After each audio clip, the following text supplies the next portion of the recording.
Bonjour à tous et bienvenue pour cette nouvelle page d'Art Journal.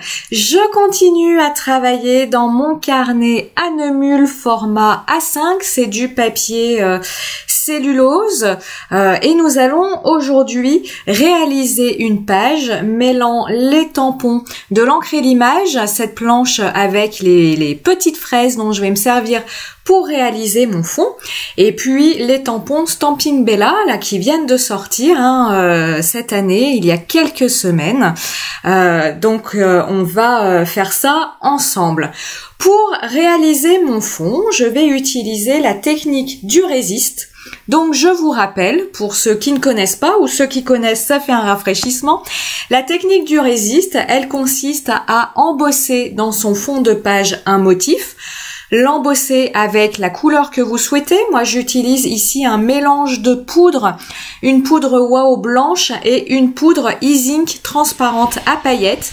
Cette poudre E-Zinc transparente à paillettes, je fais la parenthèse, comme d'habitude, vous trouvez toutes les références produits en descriptif de ma vidéo. Donc je vous disais, l'intérêt de cette poudre E-Zinc transparente à paillettes, c'est que vous pouvez comme ça ajouter des paillettes à vos poudres à embosser, comme je l'ai fait moi, c'est-à-dire vous prenez un petit flacon quelconque, un petit pot de confiture vide évidemment, un petit flacon, moi c'était un petit flacon pour mettre des lotions, voilà, démaquillant pour voyage, ce que vous voulez. Et dans ces petits flacons, vous pouvez venir mélanger vos poudres. Moi, j'ai mélangé de la poudre blanche classique, opaque, Wow, et puis cette poudre à paillettes. Et j'ai ainsi comme ça une poudre blanche à paillettes. Ce que je vous disais, l'intérêt de ce petit flacon de poudre uniquement avec des paillettes, c'est qu'il vous permet de pailleter n'importe quelle poudre. Ce qui vous évite d'acheter par exemple du blanc et du blanc à paillettes, du rose et du rose à paillettes, du vert et du vert à paillettes. Bref, vous m'avez compris. J'ai embossé, donc j'ai avec une poudre, avec une encre Versamark, j'ai donc tamponné mon motif en fond de page. Je suis venue mettre la poudre à embosser et hors écran, je suis venue chauffer cette poudre au heat gun. Ça fait fondre la poudre et ça permet de fixer votre motif. Une fois que ma page est refroidie, et j'insiste sur ce détail, une fois que ma page est refroidie, je vais venir appliquer de l'aquarelle sur mon fond de page, et vous voyez, en appliquant de l'aquarelle, ça fait ressortir mon motif. La technique du résiste, elle s'utilise dans cet ordre-là, c'est-à-dire je viens déjà embosser mon motif, puis je viens appliquer de l'aquarelle pour faire ressortir mon motif. Vous pourriez tout à fait faire l'inverse, c'est-à-dire je fais déjà mon fond à l'aquarelle, puis je viens tamponner mon motif. Ça marche aussi. La différence, c'est que là, l'aquarelle, elle va jouer avec les motifs que vous avez embossés. Elle va, vous le voyez, au centre de ma page, là où je viens d'appliquer mon chiffon, la fraise, elle a gardé plus d'aquarelle puisque les rebords de l'embossage font que ça contient plus l'aquarelle que ma page là où je n'ai pas de motif embossé. Donc la technique du résiste, elle permet comme ça de texturer vos pages, texture qui serait différente si vous faisiez les choses à l'inverse, à savoir déjà mettre votre aquarelle, puis vos motifs embossés. Ici, j'utilise de l'aquarelle artisanale de Atelier Couleur Grenadine. Anciennement, c'était Marie-Jane Atelier. Elle a changé puisqu'avant, il y avait Marie et Jane. Maintenant, elle est toute seule. Donc, elle a changé son nom. Et j'utilise ici la couleur Fantasme, qui est une couleur qui, pour moi, rappelait la couleur de la fraise, mais plutôt la fraise des bois, vous voyez, pas la fraise bien flash du commerce, voilà, la fraise de nos jardins, mais j'aimais la couleur, voilà, plutôt fraise des bois. J'utilise ici une poudre, c'est l'Aqua Bronze de Schming. Alors cette poudre, pour tout vous dire, je l'ai depuis très longtemps, puisque la promesse de ce produit, c'était Vous mettez un petit peu de poudre dans votre palette, vous ajoutez de l'eau et vous avez ainsi de l'aquarelle dorée. Cette promesse-là, moi, je ne l'ai pas eue. C'est-à-dire que quand j'ajoute de l'eau à ma poudre dans ma palette, et ben en fait j'ai une eau, comment on va dire, faite de plein de petites poudres dorées. Mais en fait cette poudre, elle ne fait jamais un mélange homogène pour avoir vraiment une aquarelle dorée.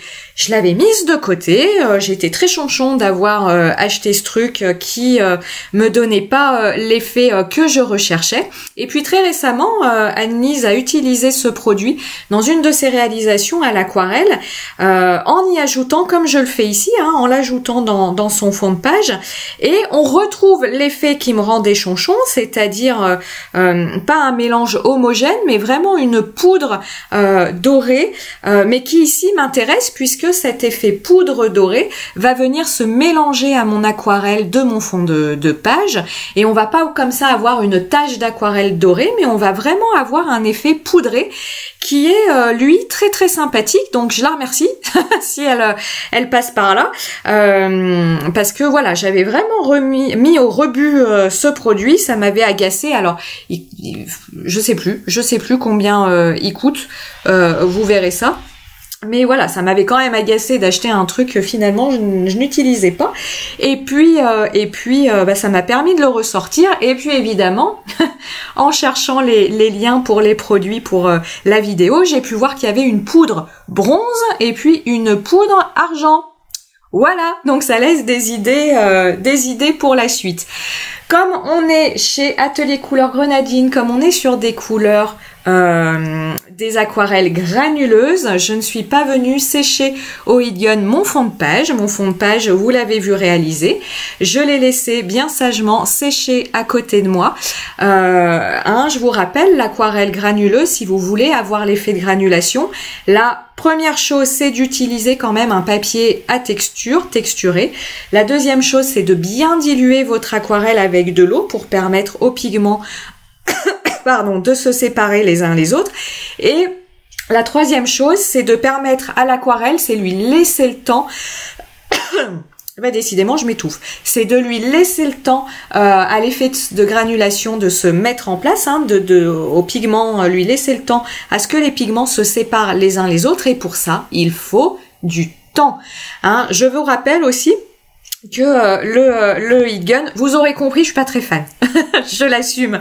Le heat gun, en fait, il va fixer un résultat que vous obtenez lorsque vous peignez. Donc, si ce résultat vous convient, très bien. Vous séchez au heat gun, vous aurez ainsi le résultat stabilisé par rapport à ce que vous avez peint. Cependant, l'aquarelle, pour moi, c'est quelque chose de dynamique, c'est quelque chose qui bouge. Moi, ce qui m'intéresse, c'est vraiment les fusions de couleurs, c'est cet effet de granulation, c'est de voir les couleurs se mélanger les unes aux autres lorsqu'on on les met en contact, c'est de voir les fusions avec l'eau. Pour ça, il faut vraiment laisser sécher à l'air libre. Par contre, une fois que vous voyez que votre papier est très légèrement humide en superficie du papier, là vous pouvez utiliser le heat gun pour finir le séchage. Mais je parle d'un autre extrême, c'est-à-dire je fais mon aquarelle et pif, tout de suite je sèche. Ça laisse pas le temps à l'aquarelle de faire son petit effet aquarelle. Moi je trouve ça dommage. Ceci dit, quand on utilise des aquarelles très classiques comme les aquarelles sénélier, elles bougent pas. À la différence des aquarelles granuleuses, donc là c'est moins gênant puisque lorsque vous peignez, vous avez, sauf si vous voulez travailler les fusions de couleurs, vous avez très vite devant les yeux votre résultat final. Mais voilà, avec des aquarelles particulières comme les Daniel Smith, comme les aquarelles artisanales, vraiment je vous conseille d'être patient. Vous serez vraiment content du résultat à la fin. Ma petite demoiselle qui mange sa glace, c'est pour ça que j'ai appelé cette page J'aime les fraises. Alors j'aurais pu l'appeler plutôt J'aime la glace à la fraise, mais c'était trop long comme titre. Donc elle a pris sa glace et puis voilà, elle est un petit peu au bout de sa vie parce que déjà les glaces à l'italienne ça fond très très vite. Donc il va falloir la manger très très vite. Et puis en plus, on a ce chien à côté et puis un autre qui va venir les rejoindre à la fin de la réalisation, qui la stresse là, qui lui dit moi j'en prendrais bien un petit peu, et voilà, hein, on peut jamais manger tranquille quand on a des animaux de compagnie. Donc voilà, elle en a un petit peu ras-le-bol parce qu'elle va devoir manger sa glace très très rapidement, elle va pas pouvoir en profiter, et ça l'embête un petit peu. Voilà, c'est l'histoire de cette page. J'ai choisi de coloriser ma petite fille et les chiens au crayon de couleur, tout court, pas aquarellable. Je reviens un petit peu au crayon de couleur plus classique, et j'ai majoritairement colorisé mes personnages avec les Pablo de Caran d'Ache, à l'exception de la couleur peau, puisque pour la couleur peau j'ai un combo couleur dans les luminances de Caran d'Ache qui fonctionne très très bien, que je ne retrouve pas dans leur gamme Pablo. Ce combo couleur, pareil, hein, il est noté en descriptif de la vidéo, mais je vous le dis quand même, c'est le 581, le 68 et le 741. Donc pour être très précise, vous remonterez la vidéo si vous voulez voilà, les images qui correspondent avec ce que je vais vous dire. Mais pour les crayons de couleur à la cire, je réalise mes dégradés de la façon suivante. Je vais déposer de partout, de façon homogène, ma couleur intermédiaire. Ici, c'est la couleur 68. Ensuite, je viens déposer ma couleur la plus foncée, la 741, pour faire mes ombrages. Donc vous voyez, j'ai mis mes ombrages en dessous des cheveux, plutôt sur le côté gauche de son visage, sur le côté gauche de ses paupières. Je viens ensuite réaliser un dégradé entre ces deux couleurs, ma couleur intermédiaire et ma couleur la plus foncée. Et ensuite, avec ma couleur la plus claire, la 581, je viens éclaircir les zones que je veux être plus claires. Vous voyez, c'est le côté droit des paupières et puis le milieu de son visage. Pour les crayons de couleur à l'huile, comme les Pablo, alors je fais une parenthèse. Parfois on me dit, ah mais les Pablo ils sont à la cire dans la composition. Alors j'ai trouvé, franchement ça a été galère, hein. J'ai trouvé, alors chez Caran d'Ache je ne trouve rien. C'est-à-dire, je trouve pas de descriptif très précis de composition. Je ne trouve que sur des blogs de comment dire, de blogueurs comme moi finalement. Certains parlent de crayons de couleur à la cire, certains parlent de crayons de couleur à l'huile. Je vais faire confiance aux représentants de chez Caran d'Ache qui finalement classe ces crayons en comment on va dire, je vais pas dire en opposition, j'aime pas ça, dans la même catégorie que les polychromos de Faber-Castell. Voilà, c'est dans la présentation de leurs produits, les luminances c'est les crayons de couleur vraiment à la cire, les Pablo c'est pour être sur la même gamme que les polychromos de Faber-Castell. C'est pour ça que moi j'ai tendance à dire qu'ils sont finalement à l'huile ces crayons, dans le doute, puisqu'en tout cas ils sont dans la même gamme que les polychromos. Pour la réalisation des dégradés avec les crayons à l'huile, puisque c'est ça qui nous intéresse, vous voyez, je m'y prends pas de la même façon que le visage. Je viens déjà réaliser un dégradé avec ma couleur la plus foncée, là où je souhaite évidemment que ma couleur soit la plus foncée. Puis je viens continuer le dégradé avec ma couleur intermédiaire. Là on le voit bien avec les chaussures, hein. Vous voyez, j'ai fait le premier dégradé très foncé, je viens continuer le dégradé avec ma couleur intermédiaire et je viens ajouter ma troisième couleur là où je veux être ma zone de lumière. Pour la chevelure, le short et les chaussures de ma petite fille, la zone de lumière, je ne l'ai pas fait au blanc, je l'ai fait en rose. Je trouvais ça plutôt sympa et puis ça me rappelle ma jeunesse. Moi quand j'étais au lycée, j'ai fait toutes les couleurs de cheveux. J'avais un bleu, ma mère appelait ça le bleu corbeau, c'était un bleu bleuté. J'avais une couleur violine, hein, c'était très à la mode dans les années 2000, donc c'est un peu moi finalement avec ma couleur violine dans les cheveux. Et la couleur violine, on avait comme ça des espèces de reflets rose violet dans les cheveux. Voilà pour les crayons de couleur à la cire. On revient à mon fond de page. Mon fond de page a séché sécher tranquillement. Comme je vous le disais, j'ai pas accéléré le séchage au heat gun, d'autant plus que comme il y a un fond embossé à chaud, à plus vous chauffez votre poudre, à plus elle fond et à plus, je sais, on m'a déjà dit à plus, c'est pas français, c'est mon toc de langage, je m'excuse. C'est voilà, on a tous nos petits trucs, hein, donc c'est comme ça. Donc plus on chauffe la poudre, plus elle fond, plus elle s'étale, plus le motif est finalement, à plus on chauffe, plus le motif il est de moins en moins net. Donc je voulais déjà par rapport à ce que je vous ai dit, par rapport aux aquarelles granuleuses, plus par rapport à mon fond embossé à chaud, je voulais pas prendre le risque voilà, rendre plus flou mon motif. Donc j'ai encore une fois surtout pas utilisé mon heat gun. Et puis la troisième chose, ça je vous l'avais dit dans une précédente réalisation il y a un moment maintenant, derrière cette page là, j'ai une page où j'ai mis du glossy accent. Et une fois, j'étais dans les mêmes conditions que travail et j'avais utilisé mon heat gun un peu trop et mon glossy au recto ou verso, peu importe, on s'en fout, de la page avait fondu et avait collé mes deux pages ensemble. Quand j'avais voulu décoller, c'était la vraie cata, ça avait tout déchiré. Bref, donc là, lorsque j'ai voilà, c'est un petit détail à se rappeler. Là, quand j'ai embossé mes petites fraises hors écran, tout simplement parce que mon heat gun est loin par rapport à mon plan de travail, j'ai bien veillé à mettre un petit... une bonne couche, hein. J'ai des chiffons en coton comme ça. J'ai veillé à mettre une couche... pendant que je séchais, qui isolait par rapport à ma page de derrière où il y a du glossy accent pour ne pas avoir d'accident. J'ai voulu mettre l'accent sur les fraises centrales de mon fond de page, donc je suis venue les coloriser toujours avec ma couleur fantasme, hein, mais là beaucoup moins diluée par rapport à mon fond de page.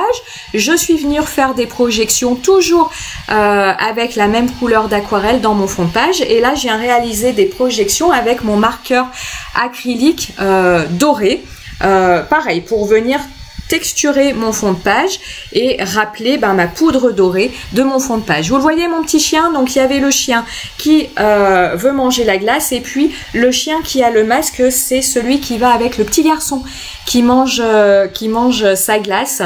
Voilà, je trouvais que elle toute seule avec un seul chien, je trouvais ça pas assez dense au niveau des personnages, donc je voulais rajouter un troisième personnage et je lui ai fait une petite famille de chiens. Je viens texturer mon fond, c'est un tampon de fond de l'encre et l'image. J'ai la planche à côté, si je vous trouve le nom, c'est les Vintage, où vous avez en fait sur cette planche de tampons 8 tampons de fond. Donc vous avez un tampon gris comme ça, donc je l'ai utilisé pour mon fond de page. À le refaire, je l'utiliserai dans l'autre sens, la grille, puisque je trouve qu'avec mes fraises, j'ai un mouvement plutôt vertical. Je trouve, alors ça prête à discussion, hein.